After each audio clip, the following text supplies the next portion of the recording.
Ini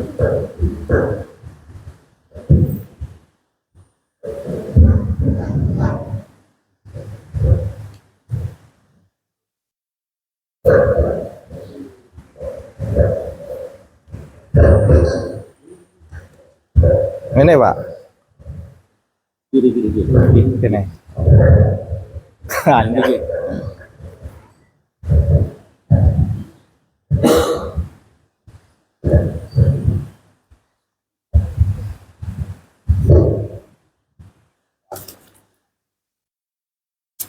Assalamualaikum warahmatullahi wabarakatuh.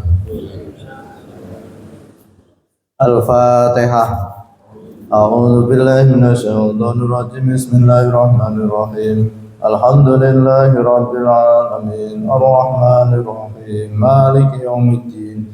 Iyyaka na'budu wa iyyaka nasta'in. Ihdinas siratal mustaqim. Siratal ladzina an'amta 'alaihim ghairil maghdubi 'alaihim waladdallin. Amin. Bismillahirrahmanirrahim. Lan kaping 5 panca bayane lisan iku para padu. Lan kaping 6 panca bayane lisan iku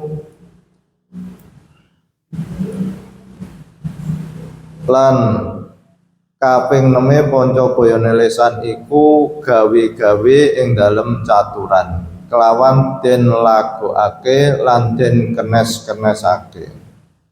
Lan kaping 7 panca bayane lisan iku misuk-misuk lan modo-modo kelawan ala. Bismillahirrahmanirrahim. Pada pagi hari ini kita dituntun oleh Mbak Kiai untuk bisa menjaga lisan kita yang kelima, yang keenam, yang ketujuh. Jadi lisan orang yang bisa berbicara itu diumpamakan orang yang kaya, sementara orang yang tunawicara atau bisu itu diumpamakan orang miskin. Kenapa? Karena orang yang kaya itu bisa memenuhi keinginannya, bisa untuk berzakat, bisa untuk berhaji, bisa untuk bersedekah, bisa memenuhi keinginannya, bisa bangun rumah, bisa beli mobil. Orang yang miskin tidak bisa haji, tidak bisa zakat, dan tidak bisa bersedekah. Begitu juga orang yang bisa berbicara. Dia bisa membaca tasbih, bisa membaca tahlil, bisa membaca Al-Quran, bisa menyenangkan orang, bisa bercerita. Berarti keinginan-keinginan bisa terpenuhi. Nah, oleh Mbah Kiai, karena ini nikmat yang besar. Jadi orang bisa berbicara itu merupakan kenikmatan yang besar yang diberikan Allah pada kita. Maka kita harus memanfaatkan nikmat itu dengan sebaik-baiknya. Jangan sampai kenikmatan itu kita sia-siakan. Betapa menderitanya ketika kita oleh Allah itu tidak bisa berbicara. Kita coba misalkan dari pagi bangun tidur sampai mau tidur kembali, tidak berbicara, tidak menggunakan lisan. Apa yang harus kita rasakan? Misalkan kita mencoba ingin melihat betapa besarnya nikmat berbicara itu, lalu kita mencoba, kita hilangkan 1 hari saja, ketemu istri, ketemu anak. Nah, ini maka kita kalau sudah begitu, jadi nikmat Allah yang besar itu kadang-kadang terasa ketika diambil, termasuk nikmat sehat. Pada saat kita sehat itu tidak terasa, tapi ketika kita sakit baru merasakan. Misalkan gigi kita ini kan tidak sakit, tapi ketika gigi itu sakit kita terasa ternyata nikmat besar. Atau mungkin bibir kita sariawan saja, itu saja sudah terasa makan tidak enak, apalagi makan yang pedas-pedas sudah tidak berani. Jadi nikmat yang besar, nikmat sehat, nikmat berbicara, ini kadang-kadang itu kita lupa karena sudah kebiasaan. Kita teringat bahwa nikmat itu besar ketika itu diambil oleh Allah Subhanahu wa Ta'ala. Nah, alhamdulillah kita termasuk orang yang diberi nikmat bisa berbicara. Maka oleh Mbah Kiai itu karena nikmat yang besar ini hendaknya kita manfaatkan dengan sebaik-baiknya sehingga oleh Allah Subhanahu wa taala itu nanti tidak termasuk orang yang dicela. Yang kelima, oleh Mbah Kiai kita itu diusahakan untuk menghindari bertengkar. Karena bertengkar itu yang keluar dari lisan kita mesti yang jelek-jelek.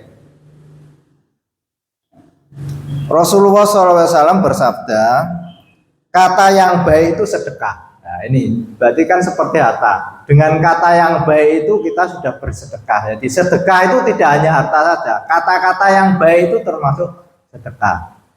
Yang kedua, Rasulullah SAW bersabda, jagalah dirimu dari api neraka, walaupun dengan sebutir kurma. Kalau kamu tidak menemukan satu butir kurma, maka perkataan baik itu termasuk menjaga dirimu dari api neraka. Jadi betapa besarnya nikmat Allah yang diberikan pada kita, dengan perkataan yang baik itu bisa menjaga diri kita dari siksa api neraka. Dan termasuk juga bersedekah walaupun dengan sebutir kurma itu juga bisa menyelamatkan seseorang dari siksa api neraka.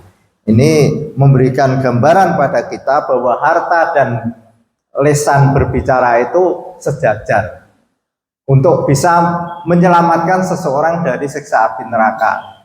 Bersedekah dengan sebutir kurma itu menunjukkan bahwa dengan harta itu kita bisa bersedekah sehingga kita selamat dari siksa api neraka. Dengan perkataan yang baik kita selamat dari siksa api neraka karena itu merupakan kebajikan. Sayyidina Umar bin Khattab mengatakan, kebajikan itu sesuatu yang mudah, muka yang jernih, dan perkataan yang lemah lembut itu termasuk kebajikan. Jadi ini kita diingatkan oleh Mbah Kiai, ada beberapa hadis dan apa yang disampaikan oleh Sayyidina Umar. Yang pertama, kata-kata yang baik itu termasuk sedekah. Lalu yang kedua, perkataan yang baik itu termasuk bisa menyelamatkan dari siksa api neraka. Yang ketiga, yang disampaikan oleh Sayyidina Umar, yaitu bahwa muka yang jernih, yang dipandang menyenangkan, tidak mencucuk itu. Jadi yang muka yang jernih dan perkataan yang lemah lembut itu adalah termasuk dari bagian kebajikan. Maka kita usahakan selalu kita mengeluarkan kata-kata yang baik dan selalu menunjukkan wajah yang jernih, sehingga walaupun kita tidak punya uang tapi kita tunjukkan. Tapi biasanya kalau orang itu sedang bermasalah itu sulit untuk menunjukkan wajah yang jernih, itu sulit, tapi kita usahakan seperti itu. Lalu yang keenam itu oleh Mbah Kiai, kalau kita itu berbicara jangan dibuat-buat. Ini dalam kitab ini tadi bahasanya dikenes-keneskan, dikewat-kewatkan, itu biasanya ibu-ibu itu. Itu juga harus dijaga. Ya biasa saja. Atau mungkin kalau dalam membaca Al-Qur'an ya biasa saja, jangan a'udzubillah. Itu kan berlebihan. Jadi difasih-fasihkan, ya biasa aja karena lidah kita bisa dengan lidah orang Arab. Jadi kalau kita mengikuti orang Arab harus fasih, itu sangat sulit. Apalagi daerah mana itu alhamdulillah rabbil alamin, itu alhamdulillah ngalamin malah. Suruh alamin itu susah. Nah itu gimana? Ya enggak apa-apa, memang lidahnya itu lidah sana kok, masa lidah kita dengan lidah orang Arab beda. Logatnya kan beda. Sehingga ya kita sebisa mungkin fasih, tapi jangan a'udzubillahi alam, wah lagi susah lagi. Itu termasuk berlebihan, jadi tidak boleh oleh Mbak Kiai. Kalau membaca Al-Quran ya sebatas yang wajar-wajar aja, karena memang bentuk rahang kita dengan orang Arab itu beda. Termasuk orang luar negeri, orang Inggris itu mungkin juga bisa lagi kalau membaca Al-Quran. Ya paling tidak mendekati itu, karena dia memang konstruksinya seperti itu.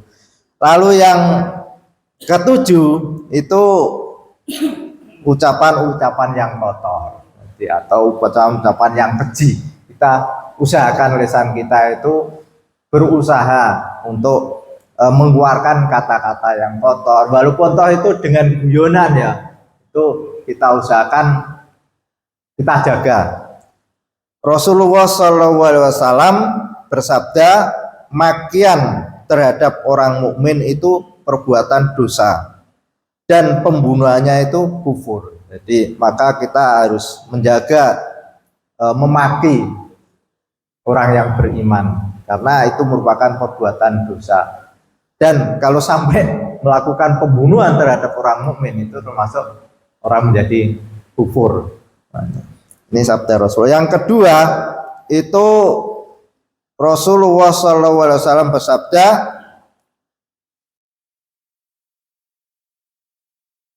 tahukah kamu orang yang memaki ibu bapaknya? Jadi tahukah kamu orang yang memaki ibu bapaknya? Jadi seorang anak memaki ibu bapaknya, maka Rasulullah maka para sahabat pada saat itu juga bertanya, siapa ya Rasulullah yang memaki ibu bapaknya? Yaitu seseorang yang memaki ibu bapaknya orang lain, lalu orang itu membalas memaki ibu dan bapaknya orang itu. Jadi maka ketika kita memaki ibu bapak orang lain, maka orang lain akan membalas dan memaki ibu bapak kita. Maka kita usahakan jangan sampai memaki ibu bapak orang lain, karena dia akan membalas ibu bapak kita yang dimaki, dan itu dihukumi berarti kita memaki ibu bapak kita akibat dari perbuatan kita memaki ibu bapak orang lain. Al-Fatihah. A'udzubillahi minasyaitonir rajim. Bismillahirrahmanirrahim. Alhamdulillahirabbil alamin, arrahmanirrahim, maliki yaumiddin. Iyyaka na'budu wa iyyaka nasta'in. Ihdinas siratal mustaqim. Siratal ladzina an'amta 'alaihim ghairil maghdubi 'alaihim waladdallin. Amin. Assalamualaikum warahmatullahi wabarakatuh.